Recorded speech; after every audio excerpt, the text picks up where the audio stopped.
This entire military is one cohesive, dedicated force. And the threats to our nations, they don't sleep. They're watching our every move. Iran, Russia, China, North Korea, ISIS, Al-Qaeda. They may be watching this right now. Our military should not be mistaken for a cable news gabfest show. We don't care what you look like. We don't care who you voted for, who you worship, what you worship, who you love. It doesn't matter if your dad left you millions when he died or if you knew who your father was. We have been honed into a machine of lethal moving parts that you would be wise to avoid if you know what's good for you. We will not be intimidated. We will not back down. We don't want war. But if you want war with the United States of America, there's one thing I can promise you, so help me God. Someone else will raise your sons and daughters.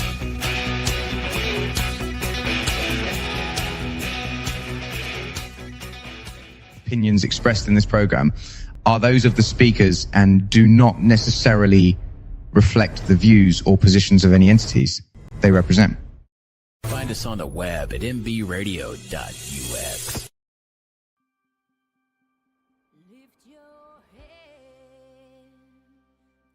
So my answer to going to college was join the Army. 1992, my life changed forever. PCS to Germany with my two boys, and really try to take advantage of the opportunity to travel, learn another language, the culture. It was to me the dream coming true, that everything that I'd been going through was worth it, because I was seeing another part of the world that I wouldn't have had the opportunity if I hadn't been in the military. Planned on getting out in 2000. That was really kind of a part of a joy in my life, and getting married for the second time. And I looked forward to the future. Ended up kind of becoming disillusioned, and that was the whole housing bubble thing, where the mortgage jumped from bank to bank to bank. My kids were counting on me to take care of them, to ask for that kind of help. What I've done to help other women is make sure that they know what their resources are. It's for a long time I didn't understand that my service in the military counted as a woman veteran, but nobody told me, hey Eva, you're a veteran too, until I had that light bulb moment and said, my service counted too. And I can tell you, it's been a long road to learn how to dream again. The community was the solution, be it churches, be it nonprofits, be it veteran service organizations, or just people like myself. We are the resources. We are the solution to help keeping women off of the street, our women veterans housed and having the resources they need, and not living in a car. Of the work that grows us as leaders for our second service after the military to serve other people in our communities. Hey, Doug, how are you? Hi, Eva, how are you? Good. Welcome, everybody. This is the From Pain to Purpose radio show, and today is November 22nd, the year of our Lord, 2025. I have Doug Petersen with us, and I know that I had up. Go to the right chat. Here we go. Have your bio. So Doug Petersen, he's in the North Texas area. So that's how I'm pretty sure we've met in person, but we can't, neither of us can remember when and where that was. Remember, North Texas is a huge place, but Doug grew up on the East Coast and went to military college before joining the Army, and became a helicopter pilot, served as a medevac pilot in Vietnam. And his call sign is Dustoff 34, and we'll get more to what this whole Dustoff 34 means here in a little bit. But he's a decorated Vietnam veteran, and he flew life-saving missions under fire, rescuing hundreds of wounded soldiers and civilians from the battlefield. His military career spans over 20 years, was an Army aviator, 2 tours in Germany, uh, flew on several aircraft, including the Huey, the Kiowa, the Black Hawk, C-12, and U-21, and was awarded the Congressional Gold Medal, which is Congress's highest civilian honor, alongside many other military decorations. And, ever since his military retirement, he has dedicated 25 years to the financial services industry, helping military families build their financial security. And he's an award-winning author of 6 inspirational books. And then the latest work which is the whole reason why I wanted to make sure that we had Doug on, is about his new book called Call Sign Dustoff 34, Hovering Between Life and Death. And it offers his powerful and deeply personal account of his personal experiences flying medevac missions during Vietnam. And so welcome to the show, Doug. Thank you for joining me. Well, thank you for having me. I appreciate that. So you have been quite the busy beaver. I've been watching your social media, sir. And just before coming on the show, you said you've only had 2 days off in the last 2 weeks because you have been quite the busy beaver. But before we jump into that, let's kind of start into what your training was. Your bio says that you went to military school before joining the Army. So where did you go? Well, right out of high school, I went on to a military prep school before going on to college. And that just kind of introduced me into the military lifestyle, even though I grew up in Virginia Beach, which was a big Navy town. Right. So I was familiar with the Navy side and those sorts of things, but it wasn't, the Navy really wasn't of interest to me. So I went to this military prep school for a year and did pretty well there academically, and then applied to go to Virginia Military Institute. And so I was accepted there and started my college career in 1967 at Virginia Military Institute. Again, I fell in love with the military aspect of it. It was the discipline and the respect and the core, and it was all of those, the camaraderie that we had as freshmen, all doing the same things, and it was a tough year. Well, academically, I wasn't blowing my socks off, so to speak. And so I had to, I came up to a decision after a year and a half of VMI. I made a decision to go join the Army. Now, the Army at that time in the late 60s had a program called High School to Flight School. So if you had a high school diploma, could pass the flight aptitude test and a flight physical, then the Army would accept you to go into flight school.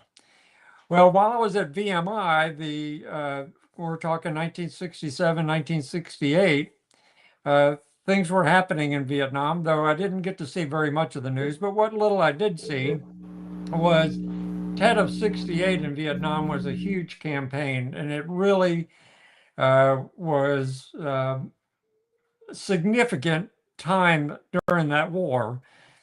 I don't remember whether I just saw the helicopters and the missions that they were doing on the news or whatever, but anyway, it sparked an interest. And since the academics weren't doing so good, I thought, well, maybe this is something that I could do. And so I decided to leave the school and join the Army, specifically to fly helicopters for the Army.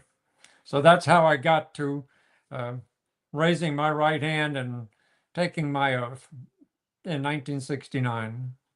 And that was before, or actually just during Vietnam was starting about then, right? Well, actually, Vietnam started in 1962. Oh, that's The right. con- Sorry. and it went into 1973. So it was an 11-year war, which we'll kind of talk a little bit about a little bit more. But so it was about midway, or a little beyond midway. So things were still happening. I mean, things were still pretty active in Vietnam. So it wasn't on the wind down, so to speak. Right. Still pretty active. Um, so what was did you have any fears about going though? Well, here I am, 21 years old, and I don't remember being fearful or anxious, or I just had this burning desire to go fly helicopters, and that's so I don't remember even when I did my first interview before joining. The part of the in processing, you had to go before a field officer board, and one of the questions was, where you're going after you finish flight school, and I said yes, and it just didn't dawn on me. I'm invincible at 21 years old, as many 21 years old believe they are. So I know that feeling. My mom was worried about me going to Desert Storm, and I was like, mm, "It's okay. God's got my back." I had no yeah, fear at all either. yeah. Yeah. And so I don't remember having any concerns. I'm just curious, did you have a sense of faith at that time?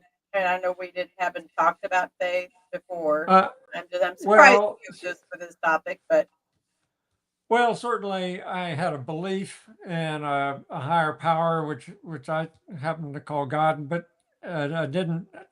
I wasn't a religious person. I didn't attend church uh, frequently, while at the prep school, and I was going to Episcopal church, and so I did have some of those things. I was, the acolyte for the church services during some in high school and some in the prep school.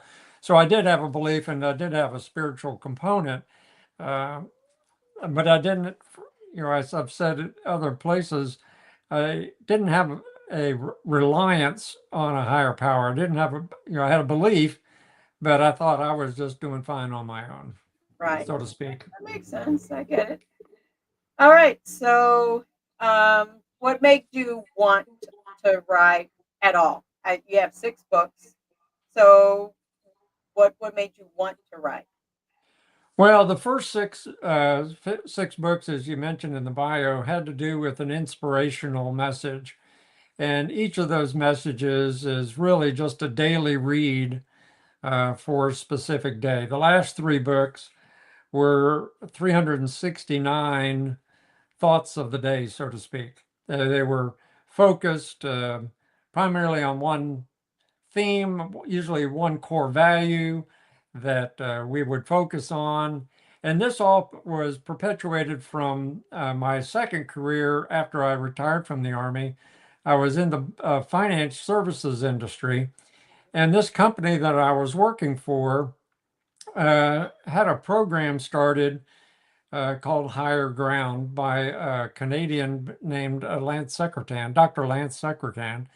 And he had his basis on some core values. And I really was quite taken at this 5-day retreat, that I was really inspired that I started writing. And so I started sending little emails to my fellow attendees. And as they would read these, and they would get inspired, and we would chat. And so someone said, well, you ought to put these in a book. And I blew that off for probably about a year. So then I said, okay, I'll self-publish a small book. And then, of course, I continued to do all these emails. And as the emails continued to grow, they grew into 6 books. So, Wow. I mean, so those were just really a compilation of emails over periods of time. Now, the last 3 books are not only are they in paperback form, but there's also ebook versions of those. And it's just, you don't have to read cover to cover. It's because each day is different and it's not linked to the previous day or the next day.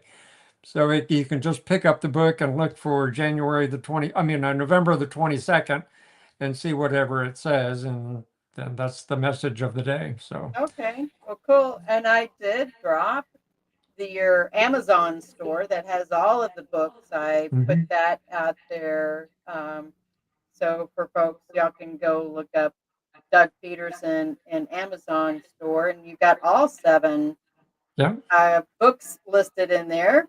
I haven't yep. even looked to see if my 2 are in there, even though it's the same book but published twice because I added more. But I haven't even done that for my own book. That's horrible. What was the biggest challenge, do you think? I mean, I love hearing about people who have, decided to become an author. What was the biggest challenge, do you think, in writing? Because I know for me, part of it has been the vulnerability journey side of Mhm, things mhm, and not sugarcoating things, right? mhm, Because people need to see some of the vulnerability mhm, side that mhm, they mhm. aren't going through trials by themselves. But if we're sugarcoating things, then they are not, um, they don't know that they can get through the journey too if we're sugarcoating our own responses. Well, I think the challenge for me was putting pen to paper. The challenge was getting started and just going and committing to it and getting it done. Okay. But with the emails as a background or as a starting point, that made that challenge a little easier.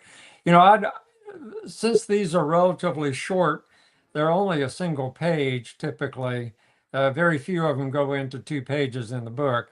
So each one is just, it's, a few hundred words on a page. So it was really pretty easy. It wasn't like a novel where you had to build characters and scenes Yeah. and that kind of thing, which I probably would have been very poor at doing.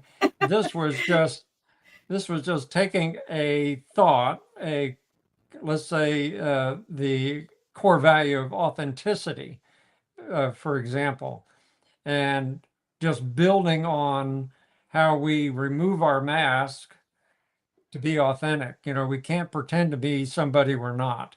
Oh, for So, sure.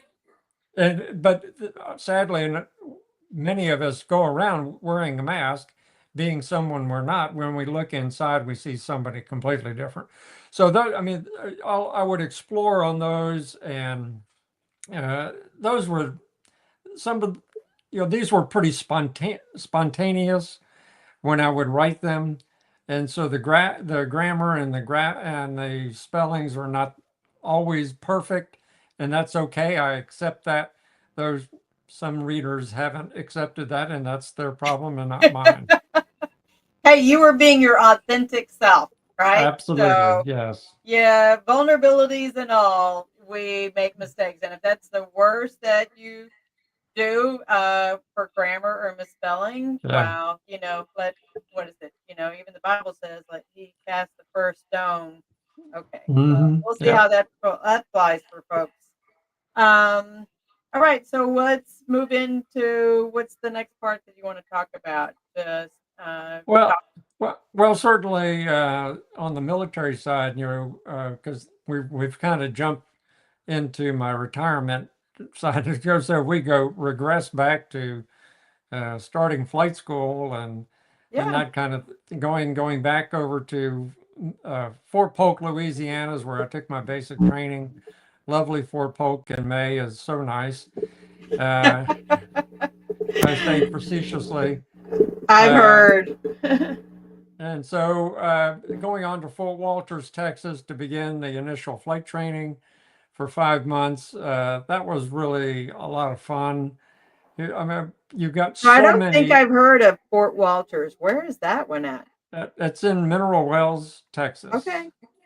So it's just about 40 miles west of where I am actually right now. So, we start out there and you've got thousands of these little helicopters, it seems like, all buzzing around the county with a bunch of students, bunch of 20-year-olds with a helicopter strapped to their back and going on just having a blast. So so after Fort Walters goes Fort Rucker for advanced helicopter training, and then that completes flight school. I was a warrant officer candidate, so I was in the warrant officer program. Graduated, was promoted to the rank of W1, was awarded my aviator badge, and then 30 days leave, and then off to Vietnam. So, Wow. Were you married at the time? no, no, No. no. Did you have a girlfriend waiting back home? Yeah, that kind of, yeah. So, yeah, not my current wife that of 52 years. Okay. But not her. But I mean, she came after I got back. Okay. So But wow, for being married 52 years, that is amazing though. yeah, Congratulations. and I had nothing to do with that. That's all her. She's the angel in this. Uh, so She you went to Rucker and then you went to Vietnam then? Yeah, at Rucker, the funny thing, and I mentioned it in my book, that the last few weeks of training at Fort Rucker, I was flying a gunship. And so I was flying a B model Huey with 2.75-inch rockets, or twin miniguns, or 40 millimeter grenade launchers, or whatever the case may be. And so, I mean, I was just going downrange, blowing up deuce and a halves and whatever else was down there to shoot at. So I was Right. just having, again, you give this 20-year-old a helicopter now with some guns on it, and I was just having a blast. Just, So it in it some was a ways lot it of was fun. like it was you were living a video game in some Yeah, ways. before video games. Right, before video games, you got to blow it up for real. Yeah, And not in war, but I right, mean, later in war, but just even the pretend side of it for right. training, it was like a living video game without it Yeah, being a video game itself. yeah, exactly. And so it was a lot of fun to go do that. Again, as a kid, um, Sure. it was just a lot of fun. So anyway, so after 30 days and off to Vietnam, I go to I land at Tan Son Nhut Air Force Base just outside of Saigon, and I get on a bus and was taken over to the 90th Replacement Battalion, where this is where there's an indoctrination period of 3 days where you start your malaria pill regiment. So you take your big orange pill every day, and you learn a little bit about the culture and so forth and so on. And then they give you your assignment. Well, when I came up to the third day, they said, Mr. Petersen, you're going to go fly a Dustoff. And I said, no, time out. I'm a gunship guy. And they said, no, you're a Dustoff guy. And so I was assigned to a medical evacuation helicopter company, which happened to be like 100 yards away from where the 90th Replacement Battalion was. So I didn't have to go very far to get to my new assignment. And little did I know at the time how rewarding that assignment would be over being a gunship pilot. Really? How so? Well, here as a medical evacuation helicopter unit, we were picking up the injured and taking them to medical facilities for treatment. The life-saving reward of that mission far exceeded, in my opinion, the blowing things up. Right. So it really was, we estimate that each crew during their 1 year tour probably evacuated close to 1,300 individuals, each Wow. crew. crew being two pilots, a crew chief, and a medic. So collectively, though we didn't fly all the same guys all the time, we rotated around.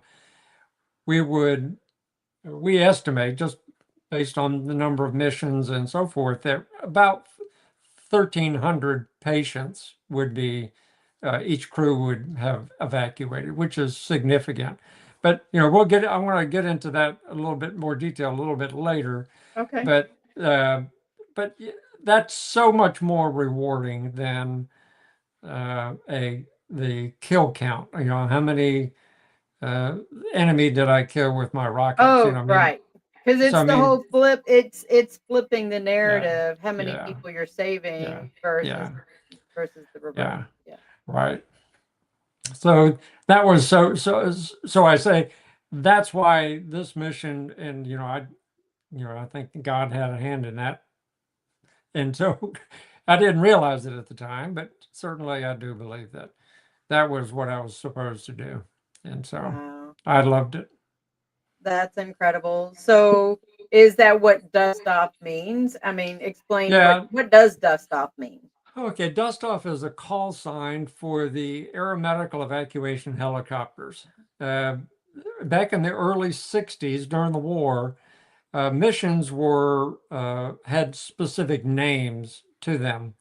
And one of the medical missions that came in, they called it Dustoff. Well, the commander of the Dustoff unit then said, from this point forward, all medical evacuation missions would be called Dustoff.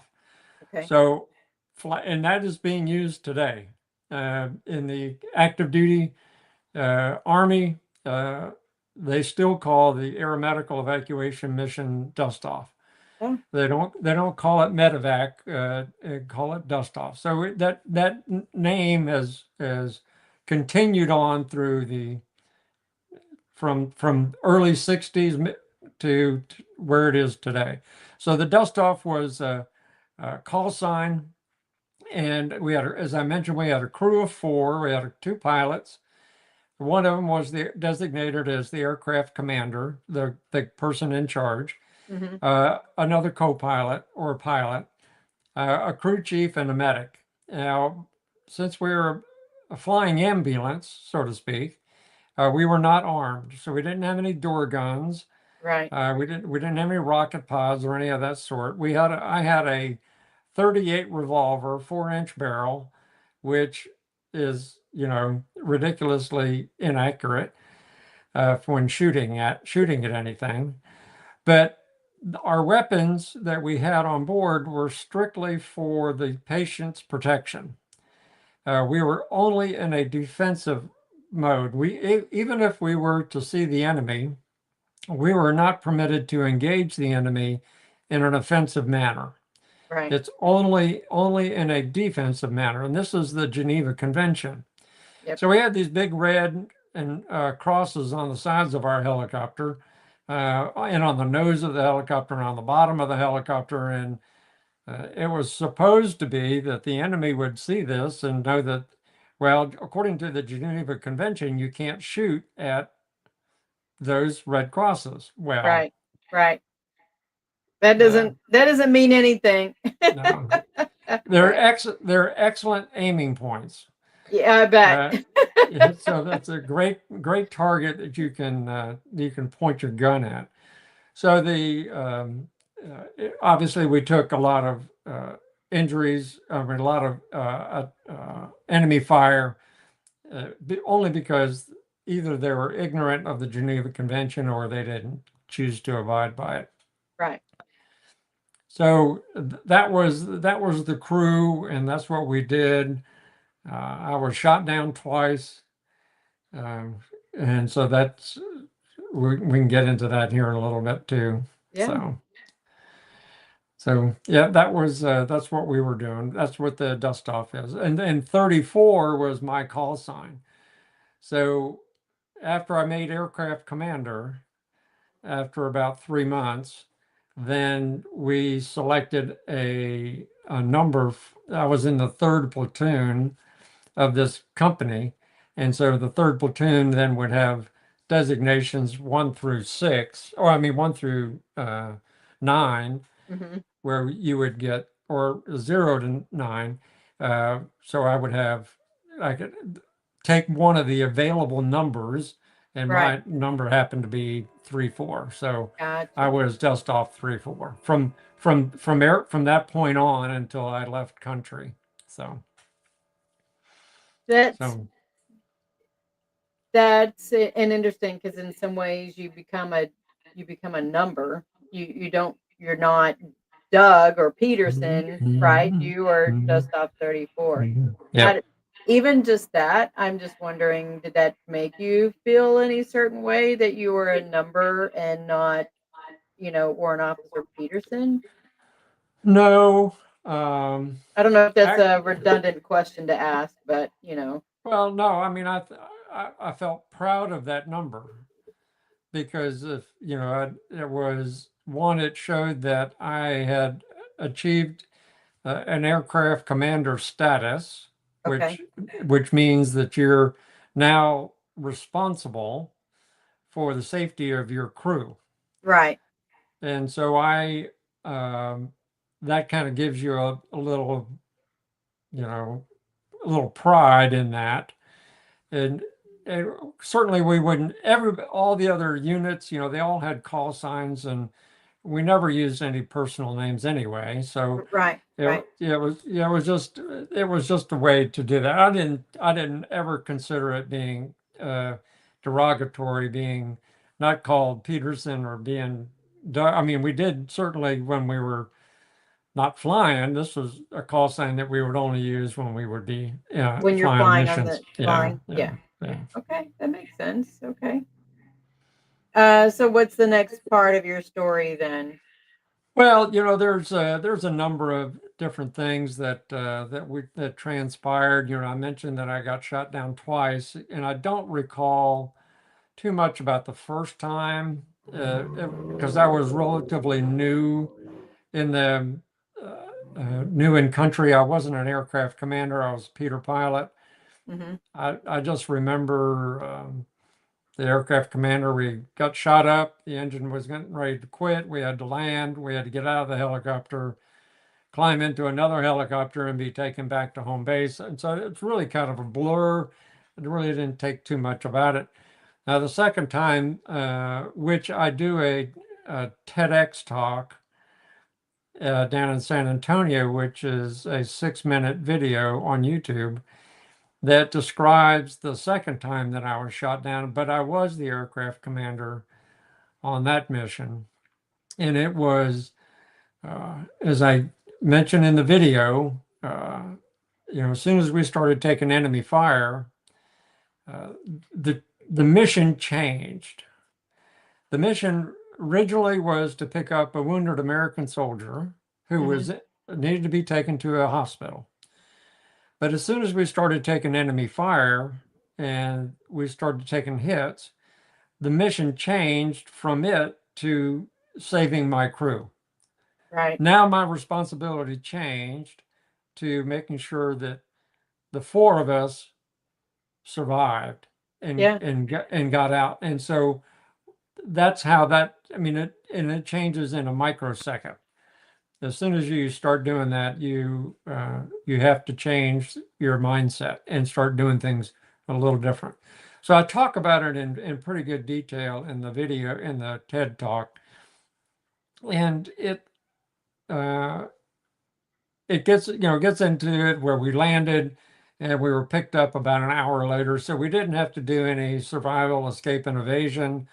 We didn't have to do any of that. We were surrounded by good guys pretty quickly, had other helicopters going around us. So we felt relatively secure. The aircraft took about 25 hits. We were leaking engine oil and transmission fluids. And so the engine was going to quit pretty soon. Hmm. I just didn't know when. And Right. so we had to get to the ground as quick as we could. I'd rather have a controlled landing than crashing through the triple canopy jungle where we were hovering over. I So could that, imagine. I would think that just like with the captain that flew the airplane that had to land, in New York City, that your brain it has to be lightning fire to think and make that transition. Yep.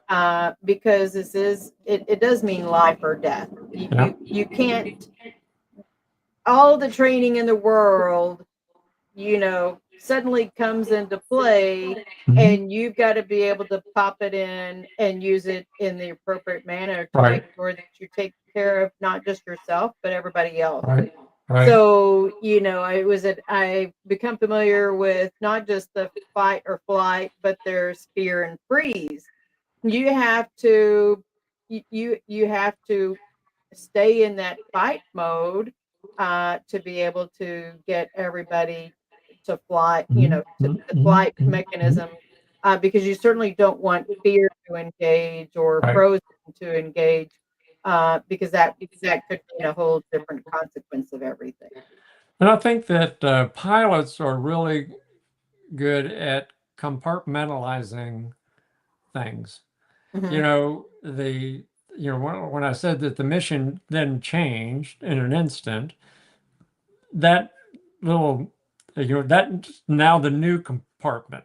Yeah. The mission of getting the soldier back to the hospital was one compartment. We've moved compartments to another one. I can't focus on that one anymore. I have to focus on this one now. And then once that's resolved, then we can go into another. So the fear of and being scared doesn't come into play because it's not one of the compartments Yeah. at the time. You can't activate that. Yeah. It's you got to move mountains then. And so I leave that story, leave the TEDx talk with them picking us up and bringing us back to the home base. Since TED dictates how much time you have, I was only given 6 minutes to share that story. Yeah. And they said, don't go over. They can go under, but don't go over. So in 6 minutes, so I get to that point, and what I don't get to do, and when I do my presentations and speaking, and I show my video, and then I come back up on the stage, and I said, well, that was exciting. And so I said, but now let's talk about the Paul Harvey, the rest of the story. Right. And so I get to share then that after we were taken back to the home base, I got another helicopter and another crew, and we went back to get the guy because the guy still needs to be picked up. Wow. So you didn't even get to get the guy. Yeah, I didn't pick up on that. I thought that you had got the guy, and No. oh wow. So you still had to face those, in some ways you have to face some fears of, man, we still got to go get the guy. We still have to fulfill the mission. Right. We still have to do the mission. Yeah. The mission is not complete. Right. And so that's what I don't get to share in the TED Talk. But I get to share that when I do my presentations. I get to share the Paul Harvey, the rest of the story, is that we went back, and now I know a little bit about what's going on. Certainly the bad guys are closer than we anticipated. Yeah, because I had extra time to.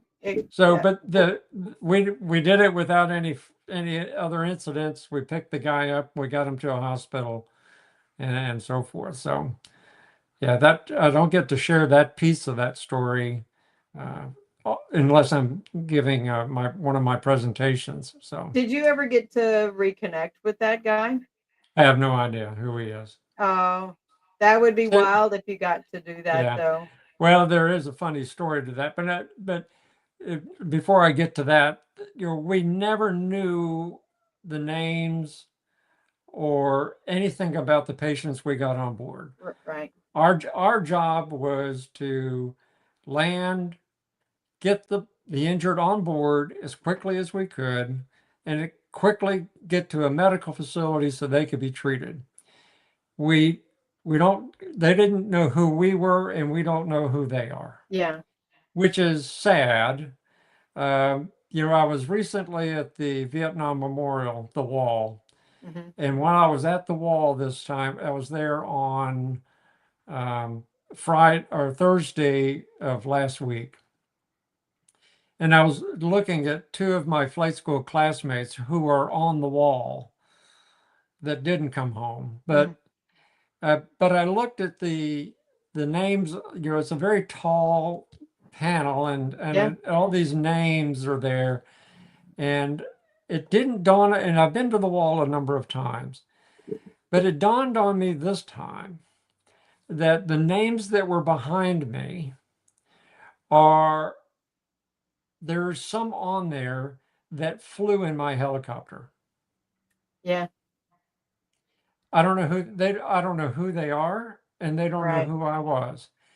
But it is with certainty that I say that some of the people that were behind me on that wall in that photo that I took, that they flew on my helicopter. And it's very humbling Sure. and very sobering to come to that realization. So it's really it was a powerful moment when I was there. I bet. I have a friend of mine. She, um, in Iraq and Afghanistan, she was the evac coordinator. So once people got brought to the hospital, Mhm. she was the evac coordinator to get them to Landstuhl Mhm. or wherever they Mhm. were being Mhm. sent to. Mhm.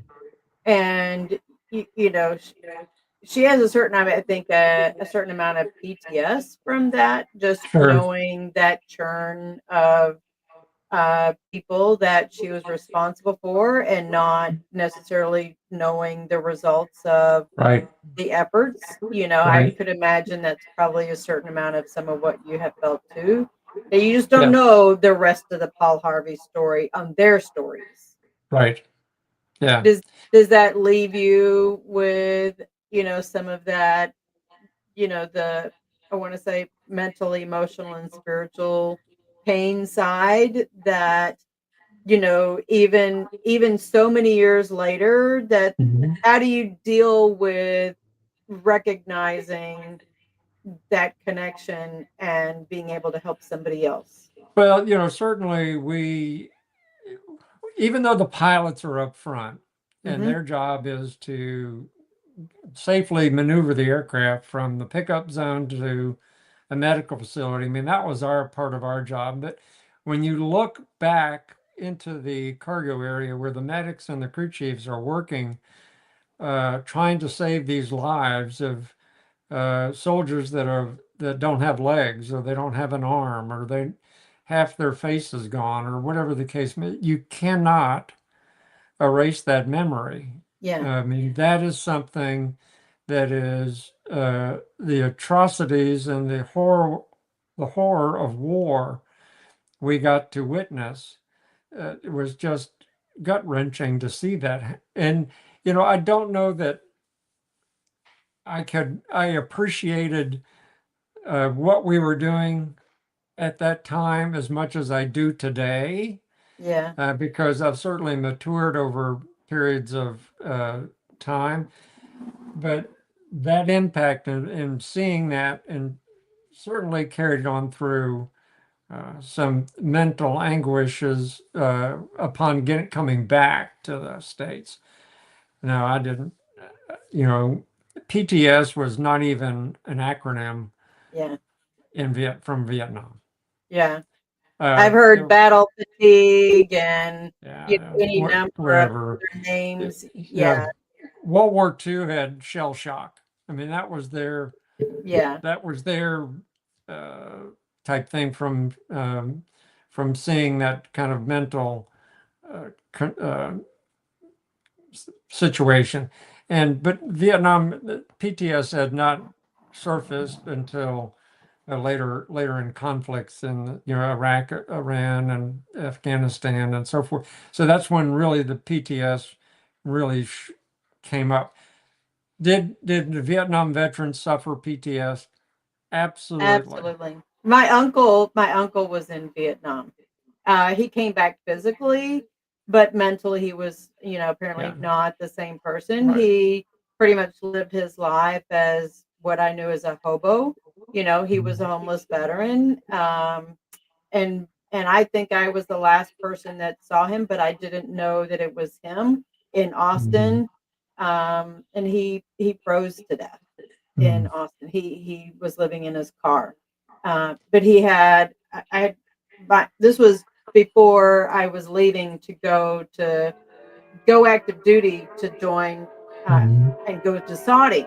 I switched from reserves to active duty in 1990, and my uncle was living in his car in Austin, Texas. Well, my friends from college were saying goodbye to me down there off of 6th Street. So they were walking me to my car, and this man ran across and he said, "Oh man, I just wanted to give you a hug." I screamed because I didn't know this, was not expecting, somebody, a homeless man, to come over and want to give me a hug.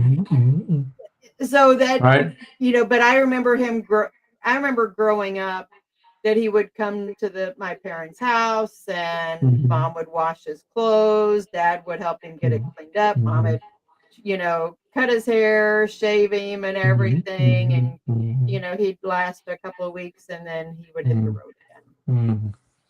So Well, I know for certain that several of the pilots that I flew with suffered significant post-traumatic stress. yeah, They were not the same, and they didn't handle it well. I mean, I don't recall anybody committing suicide, but certainly they didn't have the quality of life that they should have do when you they think came that back. the support network part of that Well, I mean, healing certainly side of it?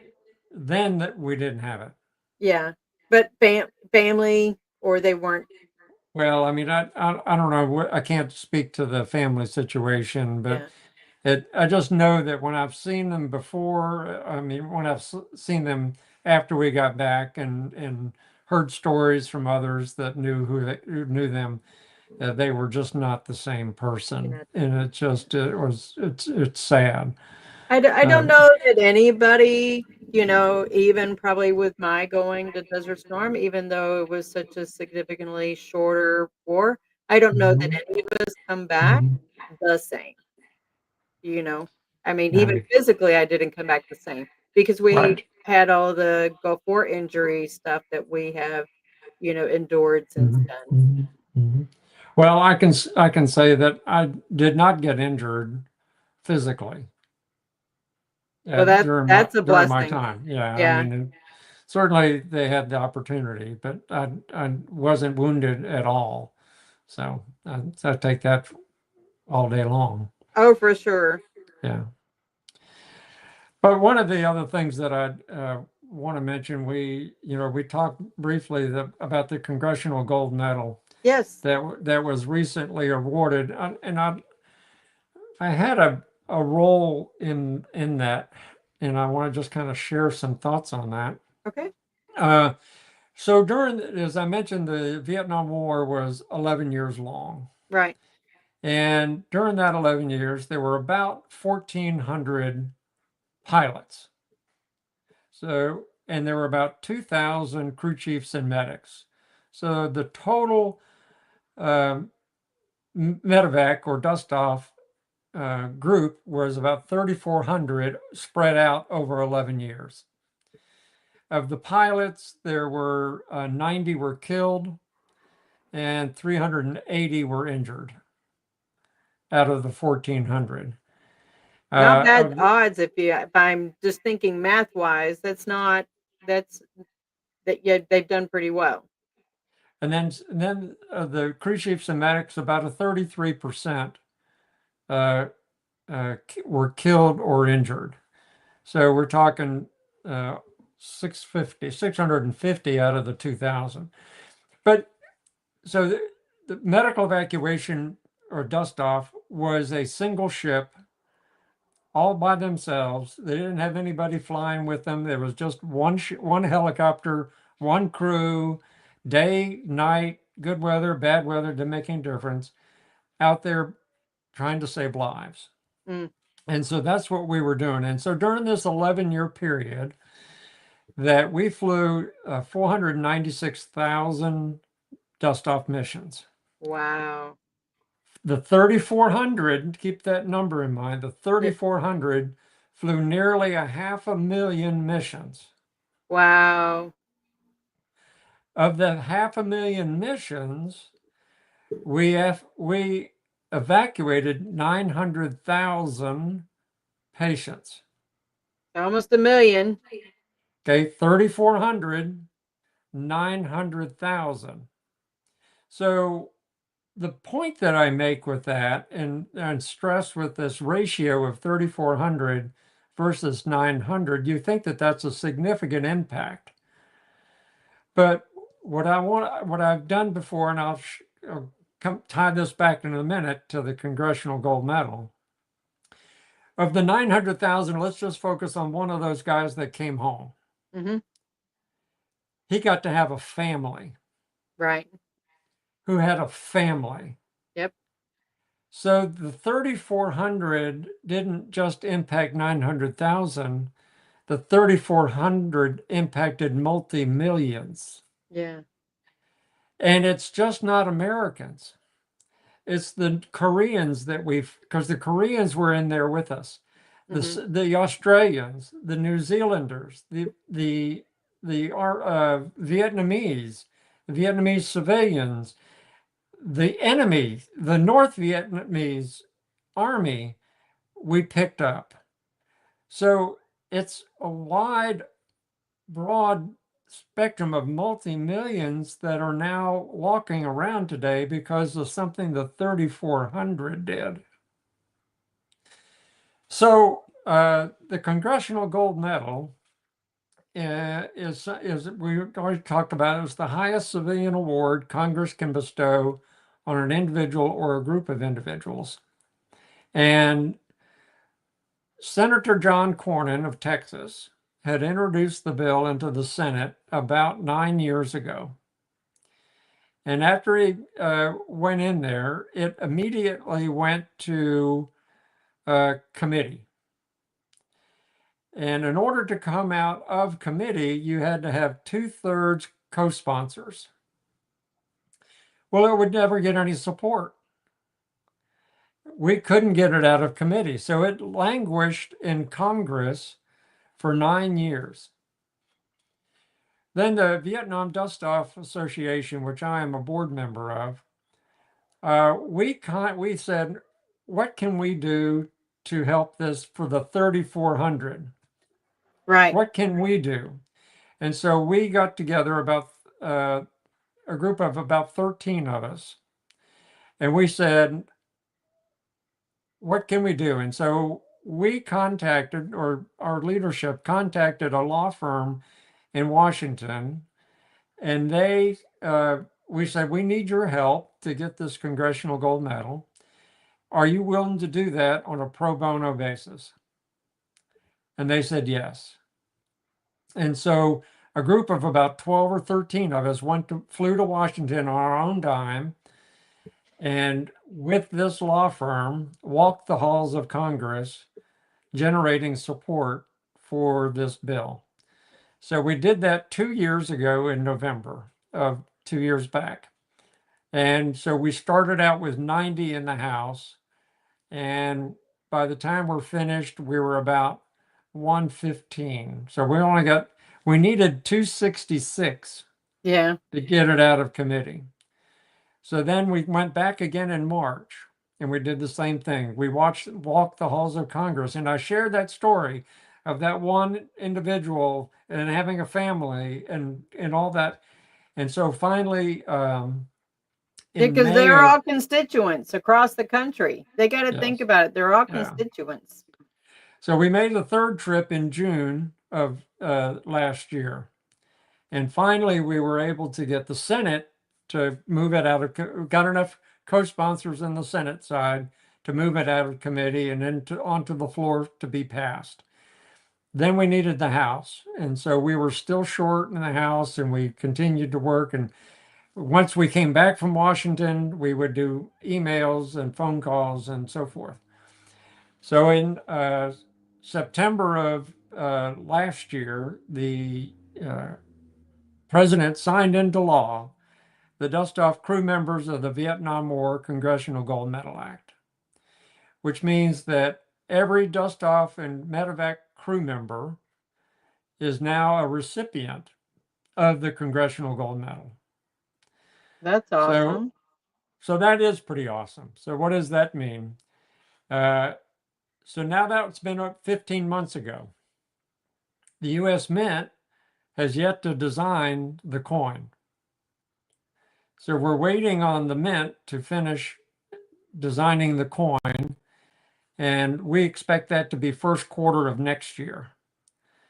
And then once it's approved by the Secretary of the Treasury and the Secretary of War, then we'll move to go into production, and they mint one coin.